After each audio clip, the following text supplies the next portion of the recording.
Écoute-moi bien. Beaucoup de chrétiens parlent du Saint-Esprit, mais peu savent vraiment qui il est. Pour certains, le Saint-Esprit, c'est une émotion. Pour d'autres, c'est un frisson pendant la louange.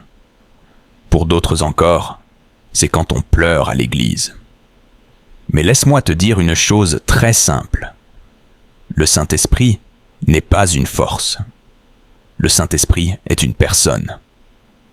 La Bible dit dans Jean 14,16 « Il vous donnera un autre consolateur ».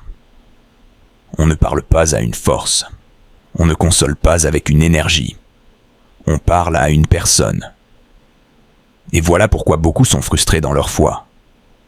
Ils cherchent une puissance alors que Dieu leur a donné une présence. Tu vois la différence? Une force, tu l'utilises. Mais une personne, tu marches avec elle. C'est pour ça que certains disent « Je n'entends jamais Dieu ». Mais est-ce que tu prends le temps d'écouter ou seulement de demander? Le Saint-Esprit parle. Il avertit. Il enseigne. Il attriste aussi. La Bible dit dans Éphésiens 4,30 « N'attristez pas le Saint-Esprit de Dieu ». On n'attriste pas une puissance. On attriste quelqu'un. Et là, sois honnête. Combien de fois tu as senti « Ne dis pas ça. N'y va pas. Arrête-toi là. » Ce n'était pas ta conscience. Ce n'était pas une coïncidence. C'était le Saint-Esprit. Mais quand on l'ignore trop souvent, on finit par ne plus le reconnaître. Pas parce qu'il est parti, mais parce qu'on ne lui laisse plus de place.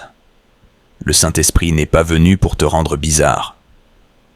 Il est venu pour te rendre vivant, aligné et guidé. Alors avant de vouloir sa puissance, apprends d'abord à le connaître. Maintenant, prenons un moment pour prier.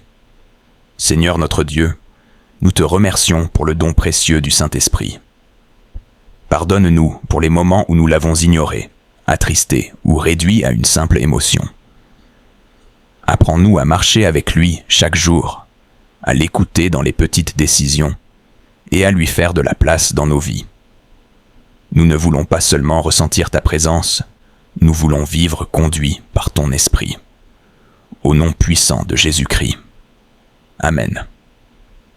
Si cette parole t'a parlé, écris en commentaire. Saint-Esprit, conduis-moi. Partage ce message à quelqu'un qui a besoin de comprendre sa foi et abonne-toi pour ne pas manquer la suite de cette série.